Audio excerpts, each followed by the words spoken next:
you can get a very good sense of the lawlessness at the border from is finding out what's going on from those who live along the border. What is it like if you happen to live, say, in and around McAllen, Texas, or in this case, if you live in the Tucson sector in Arizona along the border? What are you subjected to? What is it like down there? When we talk about lawlessness, what do we mean? Well, if you speak to somebody whose property runs along the border or right next to the U.S.-Mexico border, you find out very quickly that there's endless human trafficking, drug smuggling operations, cartel smuggling operations going on, that there are people who are armed, who are part of those operations. I've been to the border before, Clay, and heard machine gun fire. I've heard Mexican police engaging in a gunfight with cartel members just across the Rio Grande. And this is just a reality of day-to-day life along the border for a lot of people. So that brings me to this ranch owner, George Kelly. He's a 73-year-old man. He's currently charged with murder, and he's charged with murder in the shooting of somebody who was a Mexican national allegedly involved in smuggling operations. Now, he says that this was in self-defense.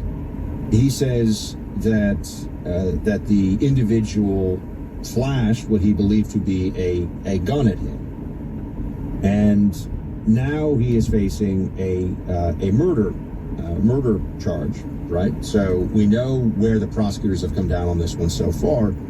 There were 30 or 40 times in the last month alone, according to the Daily Mail here, last month, when there were calls made to Border Patrol because of people illegally transiting his property. So people are trespassing on his property.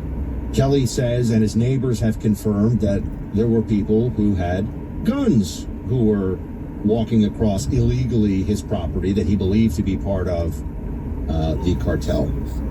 And Border Patrol was there so often that they actually have keys to his gate. You can see, by the way, there's refuse and debris, food, clothing, empty water bottles all over this guy's property from this is like a highway for illegals, a highway for fentanyl, a highway for the cartels, a highway for human smuggling going through his property.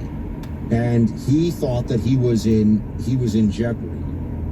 And it is known this is a high crime, drug trafficking, and gang area of the border. That law enforcement has said that in court. And they're charging this guy with murder. I just think it's so telling that he's supposed to live like this. The Biden administration does not want this to stop. He's supposed to just have an endless flow of drugs, illegal human trafficking, cartel members, armed cartel members on his private property, coming and going all the time, because that's what is necessary for America to be, a nation of immigrants, all the rhetoric that Democrats use. And people are looking at this and they're just saying, what's going on here? This guy felt the need to defend himself. He's claiming self-defense. They're charging him with murder.